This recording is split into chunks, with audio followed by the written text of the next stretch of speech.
Привет, я Наташа, а вы на канале Наташа Связана. И сегодня у нас вот такое вот необычное видео разговорного формата. Я не буду вам рассказывать ничего полезного, если вы вдруг пришли за этим, то здесь не будет ничего такого. Я просто расскажу про свой путь, как я вообще начала вязать, как я к этому пришла, как пришел сюда мой кот, еще один, и расскажу немножечко побольше про себя. Наверное, начать следует совсем с детства, потому что когда я была совсем маленькая, мне было лет 6, я не очень любила общаться с детьми моего возраста, вот такой я была человек, и я дружила с соседской бабушкой. Я ходила к ней в гости, и, естественно, эта бабушка вязала. И вязала она крючком всякие салфетки, носки, что-то еще. И я, собственно, ходила к ней, и она меня научила вязать лет в 6. Я тоже смотрела на нее, как она это делает, тоже начала вязать носки и начала вязать салфеточки. Потом все это как-то подзабылось, я перестала ходить в гости к этой бабушке и вязать, собственно, тоже перестала. Затем прошло еще несколько лет, и я уже чуть-чуть выросла, была в 6 классе, и у нас началась технология, или уже была к тому моменту, я не помню. Суть в том, что на технологии мы вязали. Помимо вязания мы еще, как все, наверное, шили фартуки, еще что-то варили, окрошку. Я не знаю, у всех такая была технология или нет, и вообще я не уверена, что сейчас это преподают в школе. Но у меня было именно так. И там мы тоже вязали крючком. Тоже вязали что-то такое непонятное, типа салфеточек, типа подставок под горячее, что-то такое. То есть про какую-то одежду речи вообще не шло. Поэтому мы довольствовались салфетками. И на почве этого я начала дружить с одной девочкой, которая тоже вязала. И я ходила к ней в гости, и мы уже вместе вязали эти салфетки крючком.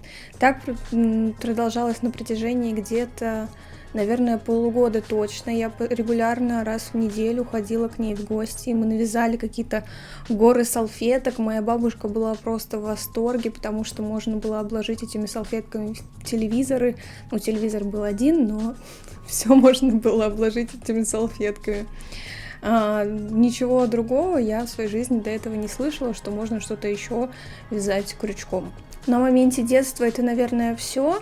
В целом моя мать поддерживала мои какие-то творческие увлечения, то есть у меня отец шил на швейной машинке, и она не была против, если я тоже пыталась что-то там пошить, отрезать занавески, и что-то там пытаться сшить друг с другом, или порезать штаны и сшить из них что-то новое, то есть она никогда не была против. Я делала еще одни салфетки, я не знаю, как это вообще называется, это когда 4 рейки сбиваются и делается из них квадрат, по периметру гвоздики вбиваются и натягиваются нитки, вот тоже из которых вяжут, они натягиваются и потом соединяются друг с другом узелками. И получаются такие пушистые мохнатые салфетки. Вот таким я занималась. Потом уже, когда постарше была, были популярны эти звездочки счастья. Я тоже не знаю, насколько они сейчас популярны. В общем, просто чтобы кто-то понимал, мне вот сейчас будет 29 лет.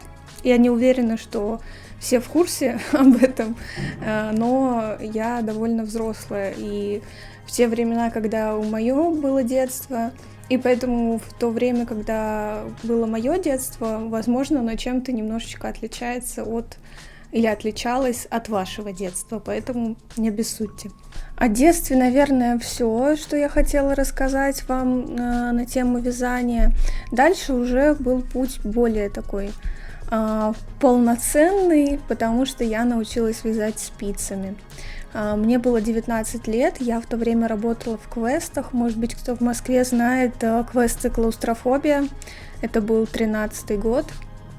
И вот в этом году я устроилась работать в квесты, и объясню, в чем заключается эта работа. Ты заводишь людей в комнату на 60 минут, и люди в это время решают загадки, а ты час сидишь и смотришь за ними, как они решают эти загадки, и параллельно даешь им подсказки. После этого они выходят, ты собираешь этот квест, их проводишь и так далее, и по новой у тебя все пошло.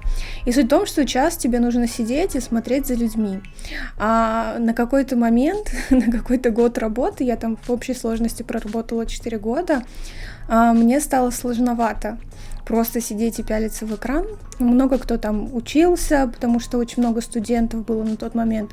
Я уже студенткой не была, я пропустила университет, если можно так сказать. 2 универа я пропустила. И, собственно, учебы у меня не было, поэтому мне нужно было чем-то заняться. И я придумала себе такое занятие, как вязание.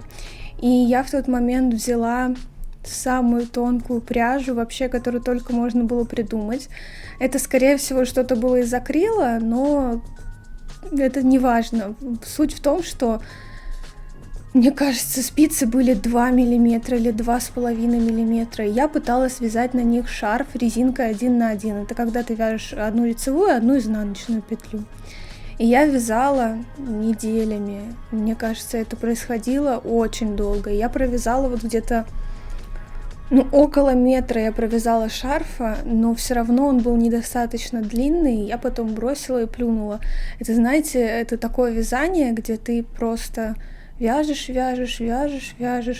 2 часа, 5 часов, и ничего не происходит. То есть вообще никак не увеличивается вязание. То есть у тебя полотно никак не увеличивается. Плюс это сейчас я вяжу очень быстро. А до этого я вязала медленно, потому что это было одно из первых моих изделий. Может быть, было еще что-то до этого, но именно вот такое яркое воспоминание — это вот этот вот шарф несчастный, который я в итоге никак и не довязала. И после этого я его бросила вязать, и тоже еще на какое-то время забила и забыла про это. А потом я поняла, что нужно же вязать что-то для себя. То есть не прикольно вязать салфетки, не прикольно вязать что-то, чем ты не можешь воспользоваться. И я уже начала вязать шапки для себя. И что мне пришло в голову, это брать нормального размера пряжи. То есть когда ты новичок, ты берешь толстую пряжу. Это намного лучше, потому что скорость вязания, как я уже сказала, очень-очень медленная. И поэтому, если у меня сейчас на шапку это уйдет час, то у начинающего может уйти там день. И поэтому лучше вязать, чем толще пряжи, тем лучше. И вот на тот момент у меня уже прям пошло вязание, прям стало классно, интересно. Я связала себе одну из первых шапок, она была такая красная. Если я найду какие-то фотографии, я буду вставлять, но не факт. Мне кажется, я не фотографировала это. И я начала вязать себе шапки. Одну шапку, причем, мне кажется, я очень долго носила, где-то 4 года, пока у меня ее кто-то залил то ли липтоном, то ли колой, и она совсем испортилась. И плюсом ко всему этому я уже связала несколько шапок, и я решила, что почему бы и не свитер. Но это тоже была большая проблема, потому что я начала вязать свитер, связала его, но я не знала, что при вязании в свитере можно делать обработку горловины, как-то это все красиво обрабатывать. Я просто вот связала свитер и связала, то есть я сделала 2 квадрата, здесь выемку и здесь, и все. Я посчитала, что это вообще я гений творчества, я такое что-то невероятное создала, и мне прям очень нравилось. Я сейчас, конечно, смотрю на это все, и у меня немножко другое мнение по этому поводу, но на тот момент я была просто в восторге от себя и от того, какие у меня золотые руки. По поводу пряжи, какую я использовала в тот момент. Естественно, всю пряжу я покупала в Леонардо, где же еще. И особенность пряжи в этом магазине, там 90% это акрил. И у меня все мои изделия, шапки, шарфы, свитер, вот этот вот несчастный, все было из акрила. И я не могла понять, почему оно скрипит, и неприятно из нее вязать. То есть мне казалось, что это нормально.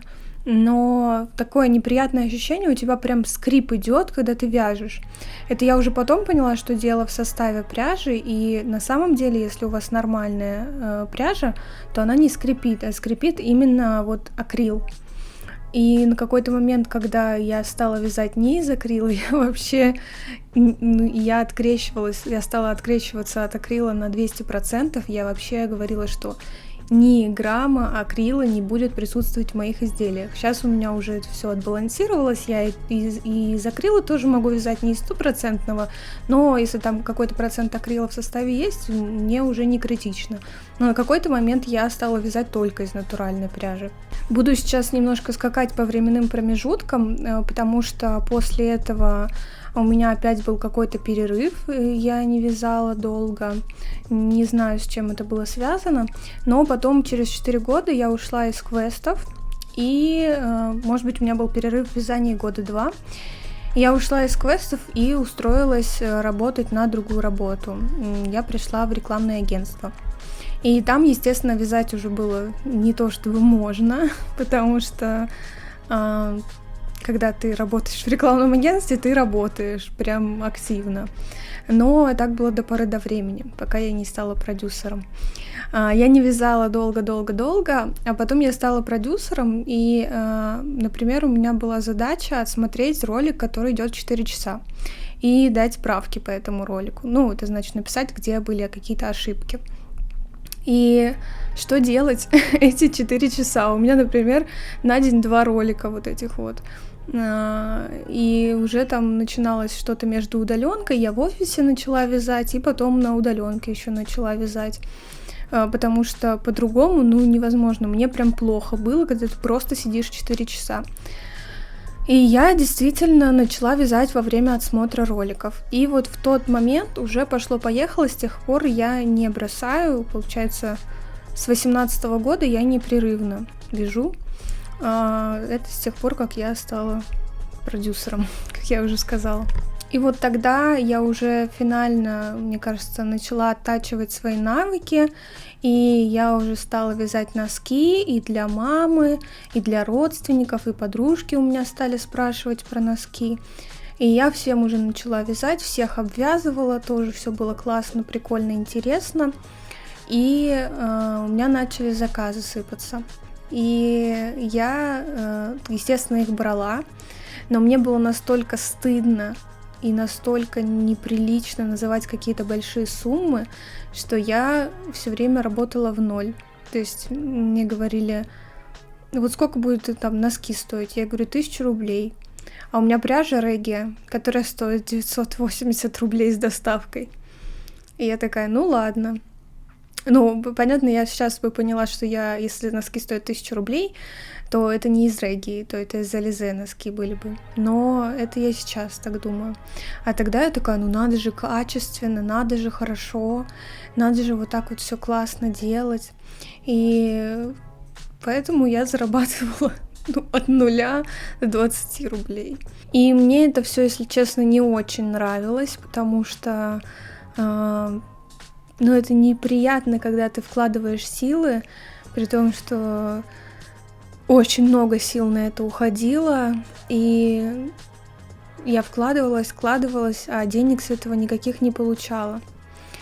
И я поняла, что надо что-то с этим делать. Я начала больше просить денег за свое вязание, и мне даже платили. Я помню, что у меня был заказ один, тоже девочка, коллега с работы. Она у меня заказала жилет, и пряжа на жилет стоила 2000, и я ей сказала, что жилет будет стоить 4000. У меня вот так вот тряслись ножки, когда я говорила, что 4000. Она такая, да, окей. А я в шоке была просто. То есть я такая думаю, это же я 2000 рублей заработаю. При том, что это был жилет из довольно тонкой пряжи, и, естественно, его вязать было долго. И, естественно, это не могло бы стоить 2000 рублей. Но, опять же, я говорю, это я сейчас такая умная, а не тогда. И после того, как у меня стали брать заказы, все так было интересно и прикольно, я поняла, что я хочу еще и денег нормальных зарабатывать на этом. И что я сделала? Я открыла магазин на Etsy.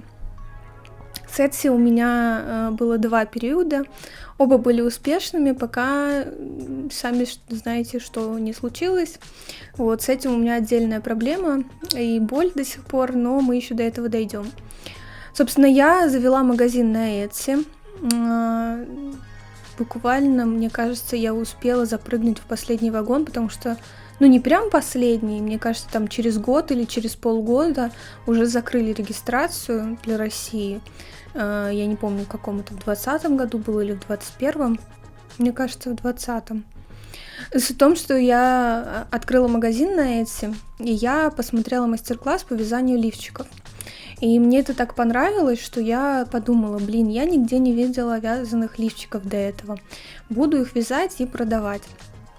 И я открыла магазин с этими вязаными лифчиками. У меня буквально там была одна позиция в магазине. И у меня их стали покупать. Удивительно. То есть это был пустой магазин с одной позицией. И у меня их, правда, стали покупать. То есть это вязаный спицами лифчик был. Его фотку точно приложу. Покажу, как это выглядело. И я не учла одного. Стоил он $60, этот лифчик. А в какой-то момент я стала засекать. Я даже попробовала засечь, сколько времени у меня уходит на вязание одного лифчика. И казалось бы, да, он такой маленький, но вяжется он на спицах 2. И в нем еще такая вшитая резинка, которая, собственно, нужно провязать вот эту часть и вот эту часть.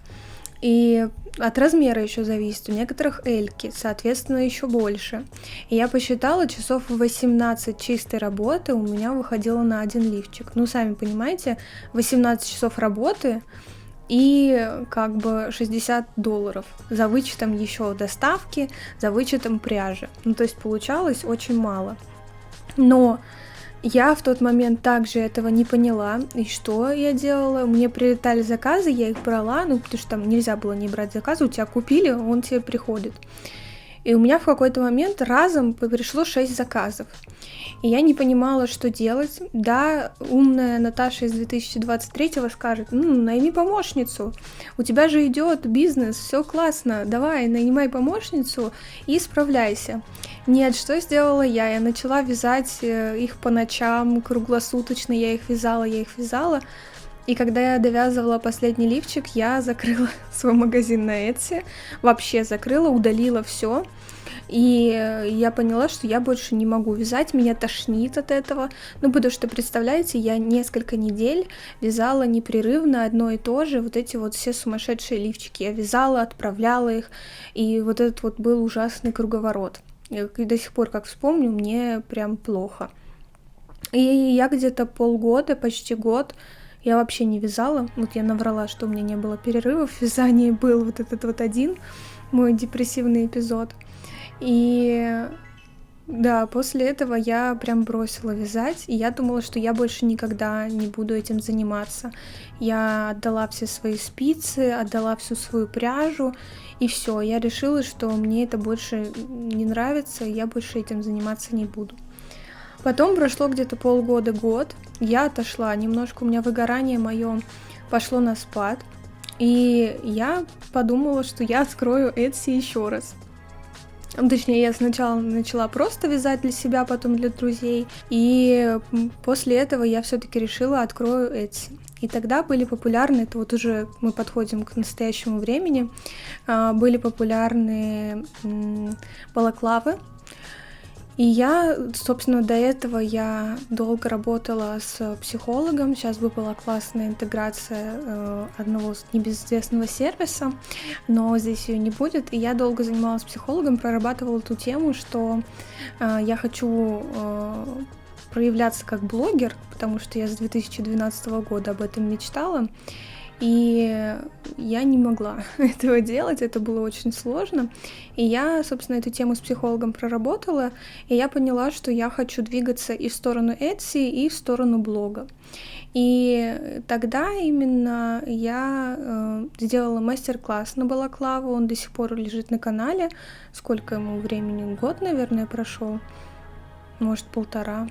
года прошло с момента того, как я выложила этот мастер-класс. И помимо этого я сделала этот мастер-класс, связала балаклаву, я снова открыла магазин на Etsy, и шок, но у меня опять стали появляться продажи. То есть оба раза, что я появлялась на Etsy, у меня были продажи, все было классно.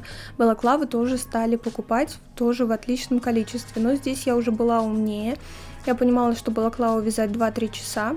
Ну, плюс у меня скорость уже выросла.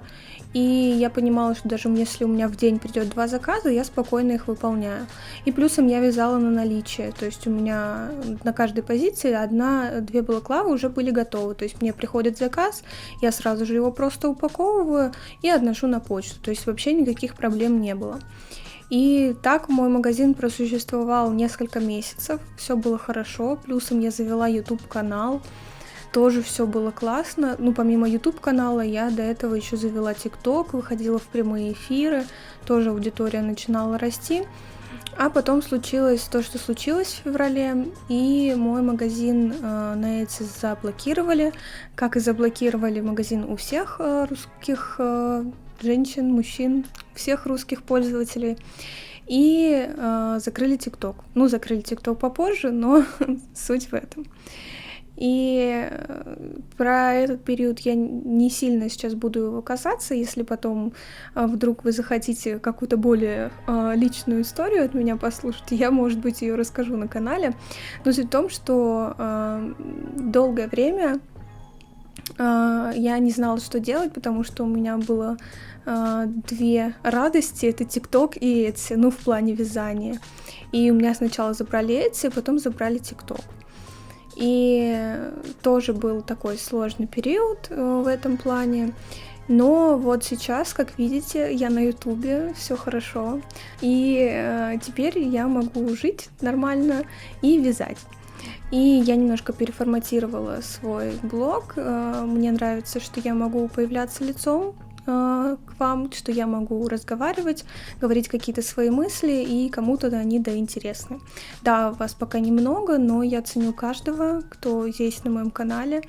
Спасибо вам большое. Мне, правда, это очень важно, и это действительно моя мечта со времен того, как появилась Катя Клэп, и я мечтала быть как Катя Клэп.